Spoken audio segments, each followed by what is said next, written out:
Hai semua dan selamat datang ke sesi kupasan mendalam kita pada hari ini. Sebelum kita pergi lebih jauh, mohon anda luangkan masa beberapa saat untuk tekan butang like, share, tinggalkan komen anda di bawah dan pastikan anda subscribe saluran Malaysia News Today. Ya, pastikan anda subscribe untuk lebih banyak kandungan yang menarik. Betul tu. Jadi, apabila kita bercakap tentang sejarah awal industri dan perdagangan di rantau kita ni, apakah yang pertama sekali terlintas di fikiran anda? Selalunya orang akan fikir pasal Melaka kan? Tepat sekali. Gambar pelabuhan Melaka pada tahun 1400-an. Itu jawapan standard yang selalu kita hafal dari buku teks sejarah kat sekolah. Tapi bayangkan benda ni.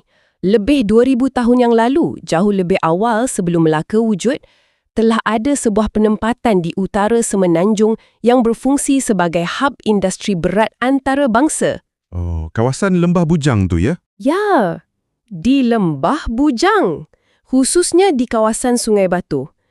Ahli arkeologi bukan sekadar jumpa tembikar lama tau.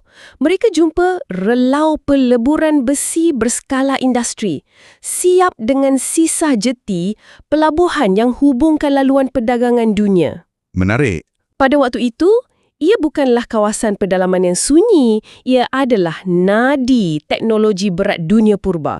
Dan hari ini, sejarah itu nampaknya macam sedang berulang. Cuma kali ini, relau pelebur besi purba tu digantikan dengan kilang chip bernilai berbilion ringgit. Aha, satu peralihan yang sangat drastik. Kan? Jadi, misi kita hari ini adalah untuk meneliti pelbagai sumber dan data ekonomi terkini untuk merungkai kebangkitan luar biasa Kedah. Sebuah negeri yang selama ni anda mungkin hanya sinonimkan dengan bendar dan cilapang padi. Jadi jom kita rungkai perkara ni. Adakah apa yang kita lihat di Kedah pada tahun 2024 dan 2025 ini sekadar transformasi baharu atau sebenarnya Kedah sedang kembali kepada DNA asalnya sebagai sebuah kuasa industri? Perspektif sejarah yang anda bawa tu sangat tepat sebenarnya. Geografi ini sentiasa memberikan kelebihan semula jadi kepada Kedah. Maksudnya dari segi lokasi lah. Betul. Kalau kita teliti bukti di Sungai Batu, operasi peleburan besi pada zaman purba tu memerlukan rantaian bekalan yang sangat teratur, sumber alam yang besar dan rangkaian logistik maritim antarabangsa. Ia bukan sesuatu yang boleh dibuat secara sembrono. Ya, tak boleh main pacak je kilang besi lo. Tepat. Jadi, apabila kita menganalisis lambakan pelaburan berteknologi tinggi yang mencurah masuk ke Kedah pada hari ini, ia sebenarnya terasa kurang seperti satu kebetulan. Ia lebih kepada manifestasi semula kelebihan geografi strategik yang dah wujud sejak ribuan tahun dulu. Wow, menarik cara anda kaitkan benda tu. Ya, negeri ini pada asasnya sedang menemui semula potensinya yang terpendam. Okey, saya suka sudut pandangan tu. Tapi kan, saya nak jadi sedikit skeptikal di sini. Bila kita melompat dari sejarah kuno terus ke statistik ekonomi moden, angka yang kita lihat ni memang nampak hebat. Sektor pembuatan Kedah dilaporkan berkembang sebanyak 6.6% pada tahun 2024. Aha, satu angka yang kukuh. Sangat kukuh. Sebab ia mengatasi pertumbuhan di peringkat nasional yang hanya pada 4.2%. Dan menjelang 2025, Kedah dah masuk dalam senarai 5 negeri teratas untuk pelaburan yang diluluskan. Duduk semeja dengan gergasi macam Johor, Selangor, Kuala Lumpur dan Pulau Pinang. Betul. Analogi saya begini tau, ia ibarat rakan sekelas anda yang selama ni paling pendiam, yang anda ingat lepas sekolah cuma nak balik kampung tanam sayur, tiba-tiba dia muncul kat perjumpaan reunion, memandu kereta sports mewah hasil pelaburan bilion ringgit. Itu analogi yang kelakar, tapi sangat tepat. Tapi soalan saya, adakah angka 6.6% ini besar hanya kerana titik asas atau base point Kedah sebelum ini memang rendah? Adakah ini pertumbuhan sebenar atau sekadar ilusi statistik? Itu satu soalan yang sangat wajar ditanya. Memang tak dinafikan kesan titik asas yang rendah itu memainkan peranan. Tapi kita tidak boleh menolak hakikat nilai mutlak wang yang masuk. Maksudnya, duit fizikal tu memang wujud lah? Ya, ini bukan sekadar komitmen atas kertas. Kita bercakap tentang pelaburan terrealisasi di mana infrastruktur fizikal sedang giat dibina. Apa yang menarik di sini ialah mengapa anjakan ini sangat penting. Kenapa tu? Sebab selama berdekad-dekad dalam perancangan dasar negara kita, Kedah sering diletakkan secara automatik ke dalam kotak negeri pertanian. Tapi angka pertumbuhan dan aliran modal yang berbilion ringgit ni membuktikan bahawa peralihan struktur ekonomi yang fundamental sedang berlaku. Maknanya orang dah tak pandang Kedah sebagai tempat tanam padi semata-mata. Betul. Kedah kini merupakan pesaing industri berat yang sangat serius. Mereka tidak boleh lagi dipandang sebelah mata oleh negeri-negeri perindustrian lain. Faham. Jadi, kalau duit berbilion ringgit ni benar-benar mengalir masuk, kat manakah pusat gravitinya? Sebab kita tak nampak kilang gergasi di tengah sawah padi. Semestinya tidak. Bila kita selak nota sumber kita, semuanya menunjuk ke arah satu tempat. Taman Teknologi Tinggi Kulim atau KHTP. Taman ini bukan baharu kan? Ia dah ditubuhkan sejak 1996. Tapi skala yang berlaku sekarang ni, jauh berbeza. Sangat berbeza. Skalanya dah jadi bertaraf global. Ya, setakat ni, KHTP dah menarik nilai pelaburan sebanyak 186.3 bilion ringgit. Ada lebih 50 pengeluar berskala global di sana. Intel, First Solar, Osram. Tapi ada satu butiran penting yang saya perasan masa baca nota ni. Apa tu? Kepakaran mereka lebih kepada fasa pemasangan dan ujian. Manakala Kulim pula, mereka menempatkan 4 buah kilang wafer fabrication atau fabrikasi wafer dimiliki oleh syarikat macam Infineon, Osram, Silterra dan Fuji Electric. Aha, itu perbezaan yang sangat kritikal. Jadi bagi pendengar kita yang mungkin tak biasa dengan terma industri ni, kenapa fabrikasi wafer ni dianggap macam holy grail atau pencapaian tertinggi dalam industri semikonduktor berbanding pemasangan biasa? Okey. Untuk memahami perbezaannya, kita buang analogi kilang biasa. Fabrikasi wafer ini bukanlah macam memotong kayu di kilang perabot. Okey.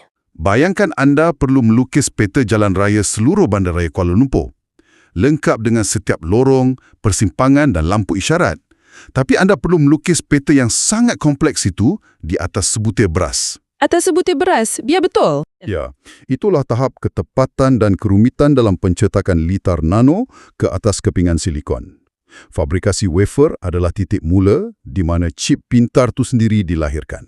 Wow. Ia menelan belanja berbilion ringgit untuk membina hanya satu kilang.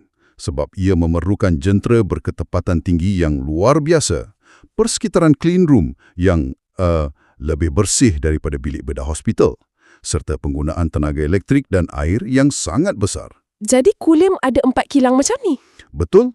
Hakikat bahawa Kulim mempunyai 4 kilang fabrikasi bermakna mereka memiliki kepekatan tertinggi di Malaysia untuk proses awal yang paling bernilai tinggi ni. Melukis peta Kuala Lumpur atas sebutir beras, itu memang gila. Patutlah syarikat-syarikat ni masuk dengan modal yang bukan sikit. Pembuat chip dari Austria, AT&S, melabur RM8.5 bilion. Ya. Kemudian ada Infineon dari Jerman, belanja lebih kurang 10 bilion untuk fasa pertama dan merancang tambahan 30 bilion lagi. Fokus utama mereka adalah menghasilkan chip semikonduktor yang dipanggil silicon carbide atau SiC. Kenapa chip ini sangat istimewa berbanding chip silikon biasa yang ada dalam telefon bimbit kita? Okey, chip silikon tradisional mempunyai had. Apabila ia perlu mengendalikan voltan atau kuasa yang sangat tinggi, ia akan cepat menjadi terlalu panas dan kurang cekap. Oh, okey. Sebaliknya, chip silikon carbide ini mempunyai sifat fizikal yang membolehkannya bertahan pada suhu yang jauh lebih tinggi dan beroperasi pada voltan yang ekstrim tanpa kehilangan banyak tenaga dalam bentuk haba. Tunggu sekejap. Maksudnya, kalau diaplikasikan, ia takkan cepat panas macam bateri telefon kita bila main game lama-lama lah. Tepat sekali. Dan sebab itulah ia sangat kritikal untuk kenderaan elektrik atau EV. Oh, kenderaan elektrik. Ya, EV memerlukan chip yang boleh menguruskan tenaga dari bateri ke motor dengan sangat cekap tanpa menjadi terlalu panas.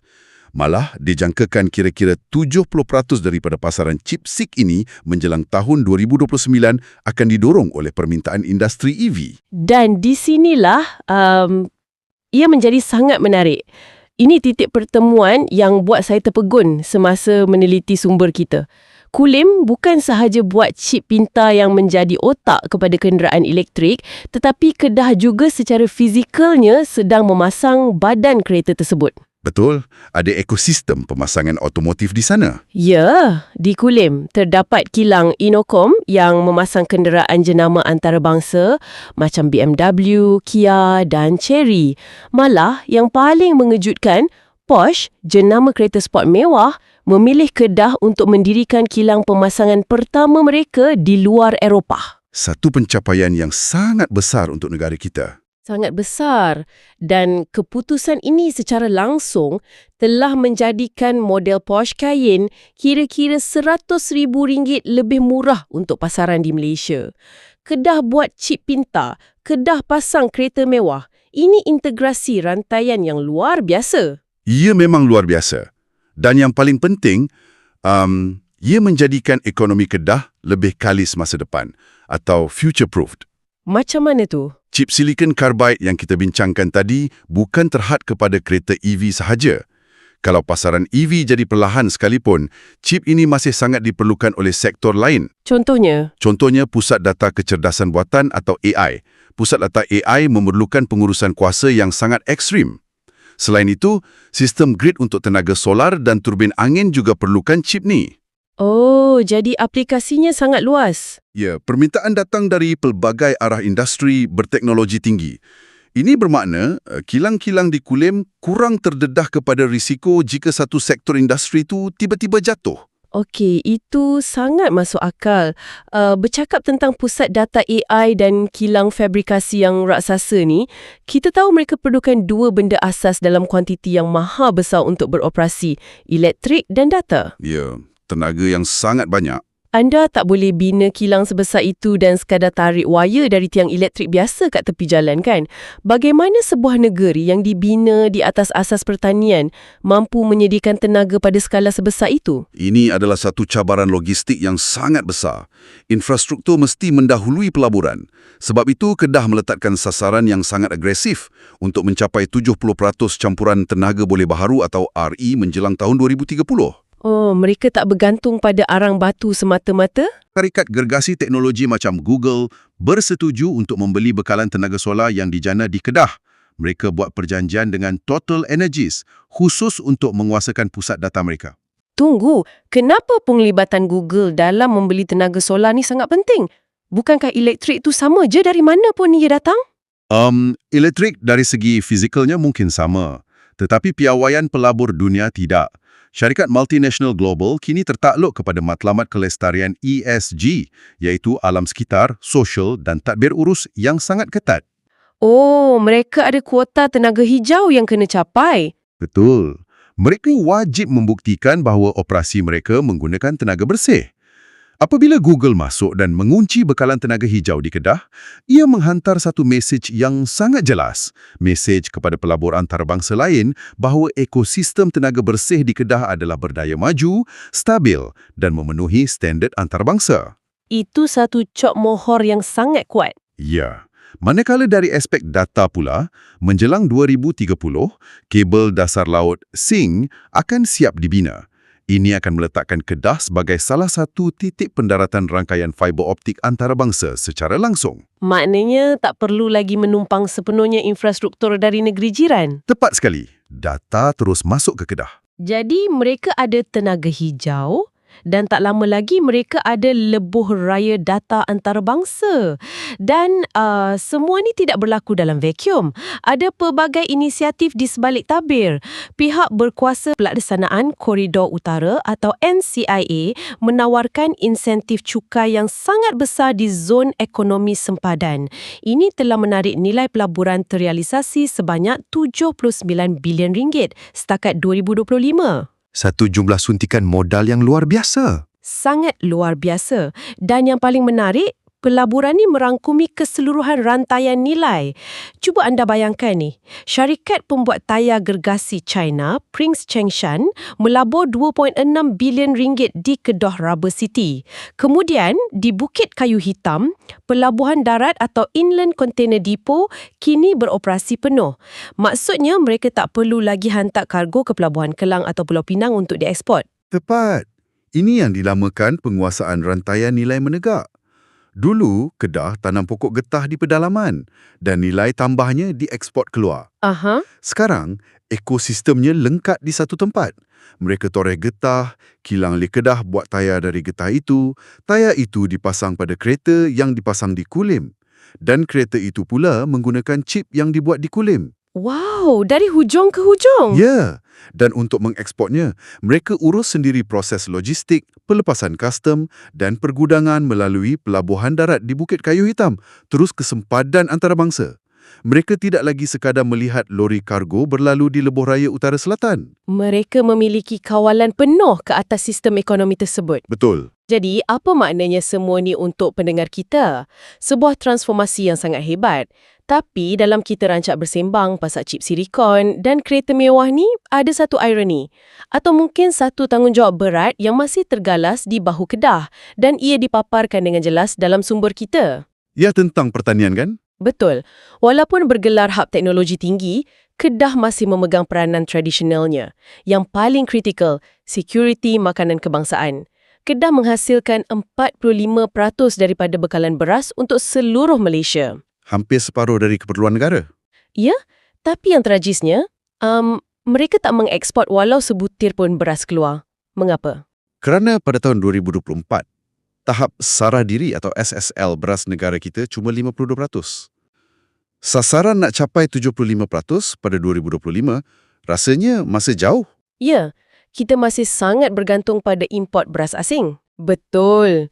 Apabila krisis global melanda seperti ketika pandemik, kita tak boleh makan chip silikon.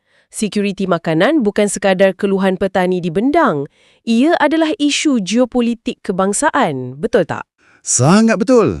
Ia adalah kelemahan strategik yang paling nyata bagi sesebuah negara.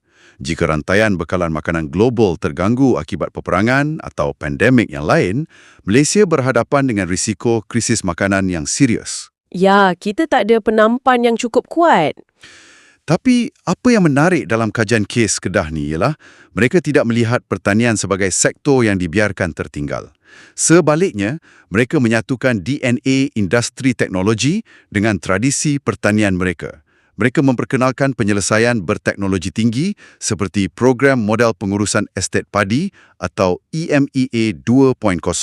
Oh, saya ada baca bahagian tu dalam nota kita. Dikatakan ia menggunakan drone pintar dan sensor IoT, kan? Ya, teknologi peladangan pintar. Dan hasilnya pengeluaran padi melonjak dari 3.3 tan sehektar kepada 6.6 tan sehektar. Persoalannya, macam mana terbang-terbang drone tiba-tiba hasil padi boleh berganda? Bunyi macam silap mata. Ia bukan silap mata. Ia adalah kecekapan tahap mikroskopik. Secara tradisional, pemajakan dan penyemburan racun dilakukan secara manual atau pukal. Ada pokok yang dapat lebih, ada yang dapat kurang. Tapi dengan teknologi pintar ni, sensor IoT dipacak di dalam tanah untuk membaca tahap kelembapan, suhu dan keasidan tanah atau pH secara masa nyata. Jadi petani tahu keadaan sebenar tanah tu setiap masa. Betul. Dan drone pula, ia menggunakan kamera multispektral yang terbang di atas sawah. Kamera ni boleh mengenal pasti secara tepat kawasan mana yang tanaman padinya diserang penyakit atau kekurangan nutrien. Wah, macam imbasan X-ray. Ya, macam itulah. Drone ni kemudiannya akan menyembur baja atau rawatan hanya pada tompok yang bermasalah dengan ketepatan milimeter. Ini mengelakkan pembaziran dan menyelamatkan keseluruhan tanaman sebelum penyakit itu merebak luas. Wow, maknanya mereka merawat sawah padi macam pesakit di hospital dengan pemantauan rapi? Betul. Ia adalah pertanian berketepatan tinggi yang mengubah lanskap pengeluaran padi kita. Itu sangat memberi harapan. Okey, sekarang soalan logik yang seterusnya. Kenapa Kedah? Kenapa berbilion ringgit pelabur ini masuk ke Kedah dan tidak ke tempat lain? Jawapannya berkait rapat dengan jiran mereka. Ya, seperti yang kita sentuh sikit di awal tadi, ia berkait dengan geografi dan limpahan dari Pulau Pinang. Pulau Pinang sudah sangat padat. Jadi, Kulim menawarkan satu penyelesaian yang sangat praktikal. Kulim hanya mengambil masa kira-kira 30 hingga 40 minit pemanduan melalui jambatan kedua Pulau Pinang. dekat saja. Betul. Jadi, syarikat multinasional boleh mengekalkan pusat penyelidikan dan pembangunan atau R&D mereka yang kritikal di Pulau Pinang sambil membina kilang pembuatan berskala gergasi di Kulim. Kenapa? Sebab harga tanah. Faktor kos sentiasa menjadi penentu utama. Ya, tanah industri di Kulim berada di sekitar RM55 hingga RM60 sekaki persegi. Berbanding di Pulau Pinang yang mencecah RM65 hingga RM85 sekaki persegi. Fenomena limpahan ini mengingatkan saya kepada hubungan dinamik antara Johor dan Singapura atau kilang-kilang di Shenzhen yang melimpah dari kepakaran kewangan di Hong Kong. Oh, hubungan simbiotik itu memang jelas. Tetapi kita harus melihat naratif kejayaan ini dengan kantai yang objektif. Perjalanan Kedah bukannya dihamparkan Pemaidani Merah tanpa sebarang masalah. Oh, pastinya ada rintangan. Ya, malah sumber-sumber yang kita kaji menyenaraikan 3 cabaran struktur utama yang berpotensi meruntuhkan segala impian industri ini jika tidak ditangani dengan teliti. Ya, mari kita selami cabaran-cabaran ini. Ini penting untuk kita faham realiti sebenar. Cabaran pertama yang merupakan satu paradoks besar bagi negeri yang dulunya dipenuhi air bendang adalah krisis air. Isu air ini memang kritikal. Sangat kritikal. Pada Februari tahun ini, paras air di Empangan Muda jatuh merosot ke tahap amaran kritikal 20%. Dan masalah air Kedah bukan sekadar isu tempatan, ia adalah isu keselamatan serantau. Sebab Pulau Pinang amat bergantung kepada sumber sungai dari Kedah untuk lebih kurang 85% bekalan air mentah mereka. Ya, sistem air mereka bersambung. Macam mana sebuah kilang fabrikasi wafer nak beroperasi kalau air tak ada? Kilang sebegini sangat dahagakan apa yang dipanggil air ultratulin setiap saat untuk mencuci chip-chip nano tersebut. Betul. Dan untuk menghasilkan air ultratulin itu, di mana air ditapis sebersih-bersihnya sehingga semua mineral hilang dan ia bertindak hampir seperti pelarut, anda memerlukan bekalan air mentah yang sangat banyak dan sangat stabil. Mereka tak boleh terima gangguan air langsung ke? Langsung tak boleh. Kilang semikonduktor tak boleh menerima sebarang gangguan bekalan air, waima untuk sejam sekalipun. Mesin mereka akan terhenti dan kos kerugiannya amat besar. Itulah masalahnya. Lebih memburukkan keadaan, data menunjukkan Kedah kehilangan hampir 50% air yang telah terawat. Ia hilang begitu sahaja di bawah tanah akibat kebocoran paip usang atau apa yang dipanggil air tidak terhasil. Pembaziran yang sangat membimbangkan. Dan ironinya, hanya 4 bulan sebelum empangan itu mengering di tahap 20%, sebahagian besar negeri Kedah telah ditenggelami banjir kilat yang sangat teruk.